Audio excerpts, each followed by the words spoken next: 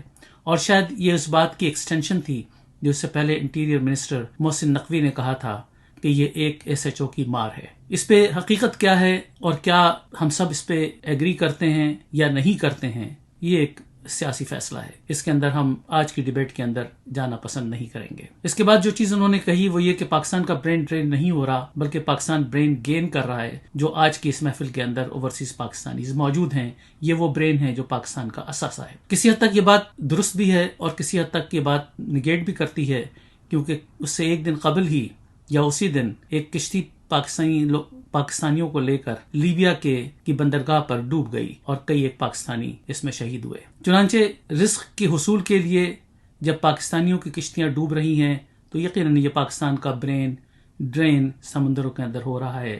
اس میں کوئی شک نہیں کہ وہ لوگ جو اس محفل میں موجود تھے وہ پاکستان کے برینز تھے جو پاکستان کو گین ہوئے ہیں. اس میں شک نہیں کہ وہ پاکستانی جو باہر جاتے ہیں وہ پاکستان کے لیے ایک بڑا اثاثہ بنتے ہیں. آج کی اس گفتگو کے اندر بہت سی باتیں میں آپ سے کرنا چاہتا تھا لیکن شاید وقت بہت مختصر ہے. آئندہ ہم اس کو مزید کنٹینیو کریں گے. تب تک کے لیے اجازت. بہت خوب ڈاکٹر صاحب. اور اب ہم چلتے ہیں جناب ہمارے اپنے ڈاکٹر بلند اقبال صاحب کی طرف. ڈاکٹر بلند اقبال. تھینک یو عقیل بھائی. Welcome back to weekend with Aqeel Ansari.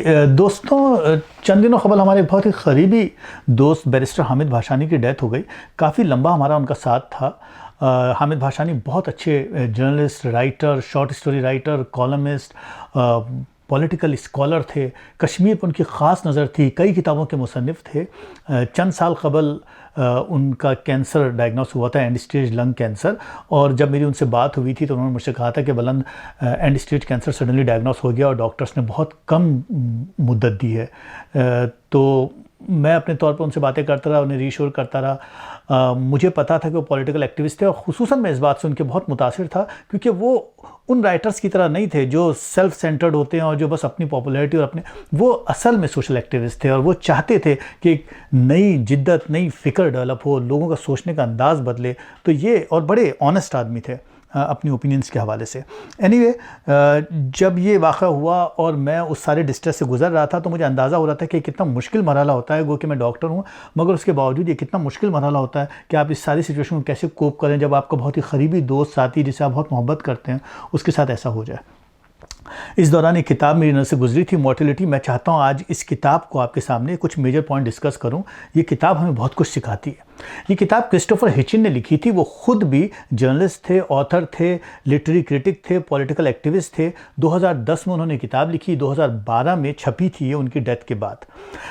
ہوا ان کے ساتھ بھی کچھ ایسا ہی تھا کہ 2010 کے جنوری کے آس پاس اسوفیجل کینسر ان کا ڈائگنوس ہوا. وہ کسی بک شاپ پہ تھے، اچانک کولیپس ہو گئے.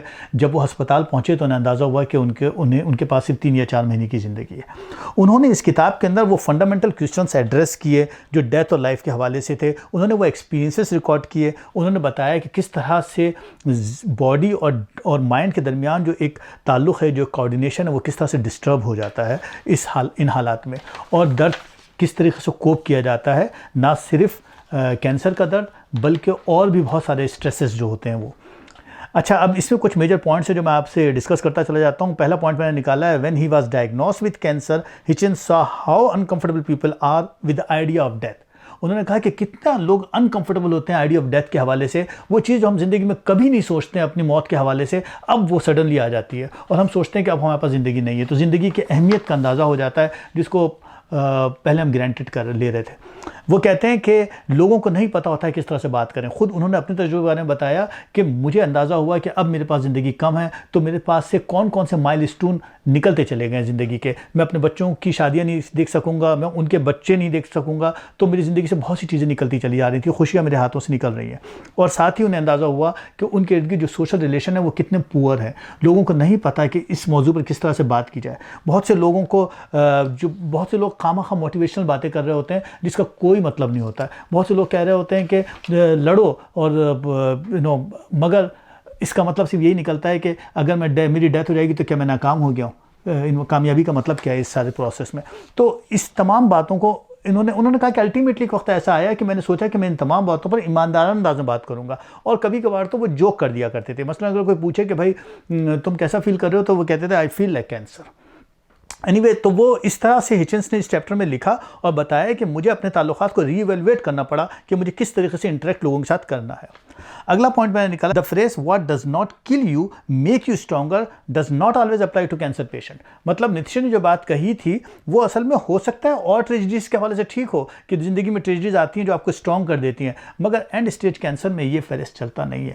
اصل میں تو انسان سلولی اس کے ڈائنگ پروسیس ہی ہوتا ہے, وہ کوئی اسٹرانگر گرو نہیں کرتا ہے. اس دوران جو کچھ بھی درد آتا ہے, کیموتھراپی کا فیلئر ہوتا ہے یا کیموتھراپی کی وجہ سے انسان مزید کمزور ہوتا ہے, بال گرتے ہیں اور وزن گرتا چلا جاتا ہے, وہ سب آدمی کوپ کرتا ہے اور بہت سی چیزیں آتی ہیں. آگے لکھتے ہیں, after Hitchens diagnosis he explored his conviction about atheism in the face of death. اب یہی بات کہ صاحب جس وقت ایسا وقت آتا ہے کہ جب ڈیتھ سامنے آ جاتی ہے تو اس وقت آپ کی آئیڈیالوجی, خصوصاً ان کی آئیڈیالوجی, یہ ایتھیسٹ تھے اور ریلیجن پر بلیو نہیں تھا, تو ان کے دوستوں نے ان سے کہا کہ تم بہتر کہ کرسچینٹی کو اڈاپٹ کر لو, ہیل میں جلو گے یہ وہ, اور تنقید بھی ہوئی. مگر انہوں نے کہا کہ میں اس انٹلیکچوئل ڈس آنیسٹی کو نہیں لے سکتا کیونکہ اس سے جو گلٹ ہوگا وہ زیادہ برا ہوگا. بہتر ہوگا کہ جس طرح سے دنیا میں کسی کو نہیں پتا کہ مرنے کے بعد کیا ہوتا ہے, روح کہاں جاتی ہے, کسی کو نہیں پتا, کوئی واپس نہیں آیا, ٹھیک ہے میں بھی اپنی آئیڈیالوجی پر قائم رہوں گا, اور وہ ایتھیزم پر آخری پل تک قائم رہے. اگلا point, Hitchens realised just how important communication is when his illness took away his voice. وہ کہتے ہیں کہ بالکل ایسی جس طرح زندگی جب نکل رہی ہوتی ہے تو اس کی امپورٹنس کا اندازہ ہوتا ہے, بالکل ایسے ہی جب میرا وائس باکس میرے ہاتھ سے نکل گیا اور جب میری آواز چلی گئی اسوفیجل کینسر کی وجہ سے, تو مجھے اندازہ ہوا کہ یہ آواز کتنی خوبصورت چیز ہے, وہ میرے ہاتھ سے نکل گئی. یہ بڑے ٹاکیٹیو آدمی تھے اور اس کے بعد انہیں اندازہ ہو گیا کہ کمیونیکیشن کتنی امپورٹنٹ ہے, کہ اب انہیں صرف سننا ہے, بولنے کی اجازت ختم ہو گئی. آخری پوائنٹ ہے, cancer treatment is still primitive and religious interest hinder modern research. وہ کہتے ہیں کہ کیموتھراپی جو ہے وہ صرف ڈیلینگ کرتی ہے ڈیتھ کو, وہ ٹریٹ تو کرتی نہیں ہے. اس کے اوپر مستقل ریسرچ چل رہی تھی. ڈاکٹر فرانسس کولن جو ان کے ڈاکٹر تھے, انہوں نے بتایا کہ صاحب ایک اور ماڈرن آئیڈیا جو ہے وہ یہ ہے کہ کینسر سیلز کا انالائز کیا جائے, اس کے سیکوینس کو سمجھا جائے جو جینومس ہوتے ہیں, جو ڈی این اے کے اندر ہوتے ہیں, اور اس کے لحاظ سے ٹریٹمنٹ ڈیولپ کی جائے. تو اس طرح کی ایک ٹریٹمنٹ پر وہ کام کر رہے تھے فرانسس کولن, اور انہوں نے بتایا کہ صاحب ایمبرینک اسٹیم سیلز جو ہیں اس کو ہم اس کے لیے یوز کر سکتے ہیں. مگر کیا ہوا یہ کہ ایک صاحب تھے جے ڈکی, وہ کوئی کانگریس مین تھے, انہوں نے باضابطہ اس کی فنڈنگ کو ایبولش کرا دیا. یہ چیز جو امینڈمنٹ کی شکل میں ہم نظر آتی ہے, واشنگٹن ڈی سی کے جو کوئی جج تھے اس زمانے میں, جب انہوں نے کہا کہ صاحب یہ فنڈس ہم رکوا دیں گے, کیونکہ ڈکی وکلر امینڈمنٹ جو پاپولر ہوئی وہ یہ تھی کہ ریلیجیس لوگ سمجھتے ہیں کہ ایمبرینک سیل کو امپلانٹ نہیں کرنا چاہیے, ہیومن ایمبرینک سیل کو امپلانٹ نہیں کرنا چاہیے. حالانکہ ایمبرینک سیلز کا ویسٹیج چل رہا ہوتا ہے, مگر کینسر سیلز کے لیے اگر اس ایمبرینک سیلز کو امپلانٹ کرنے یا یوٹیلائز کرنے کا کام ہو جاتا تو ایک نئی طرح کی ٹریٹمنٹ ڈیولپ ہوتی اور اس سے ان کو فائدہ ہو سکتا تھا. لیکن یہ سلسلہ نہیں ہوا. تو اس حوالے سے انہوں نے لکھا کہ جو ماڈرن ریسرچ ہے اس کے اندر ریلیجیس ہنڈرنس ٹھیک نہیں ہے. میرا خیال اس کتاب کو آپ پڑھ لیجئے گا, یہ بہت اہم کتاب ہے. اس سے اور بھی بہت ساری چیزیں سمجھ میں آتی ہیں, سوشل ڈائنامکس سمجھ میں آتے ہیں, سائیکالوجیکل چیزیں سمجھ میں آتی ہیں, مائنڈ اور باڈی کا ریلیشن سمجھ میں آتا ہے. اس کتاب کا نام مورٹیلٹی ہے, رائٹر کرسٹوفر ہچنس تھے. میرا خیال ہے مجھے اجازت دیجیے, میں اگلی بار پھر حاضر ہو جاؤں گا کوئی اور کتاب لے کر یا کوئی اور موضوع لے کے. اپنا بہت خیال رکھیے گا. Thank you. بہت خوب ڈاکٹر صاحب, بہت خوب, بہت بہت شکریہ. خواتین و حضرات, اب ہم چلتے ہیں محترمہ طاہرہ شریف کی طرف. طاہرہ کیا کہتی ہیں آپ؟ ناظرین, اس کے ساتھ ہی پروگرام کا وقت ختم ہوا جاتا ہے. جانے سے پہلے بس اتنا ہی کہوں گی کہ فیشن وہی ہے جو پہن کر ہم کمفرٹیبل فیل کریں, ہم پراؤڈ فیل کریں, ہم جس کو بیوٹیفلی کیری کریں, اور جو ہماری پرسنالٹی میں چار چاند لگا دے. ہر فیشن ہر ایک کے لیے نہیں ہوتا. اپنا بہت خیال رکھیے گا، مجھے دعاؤں میں یاد رکھیے گا. ملتے ہیں اگلے ہفتے ایک مزے کے ٹاپک کے ساتھ. اپنی ہوسٹ طاہرہ شریف کو اجازت دیجیے. اللہ حافظ.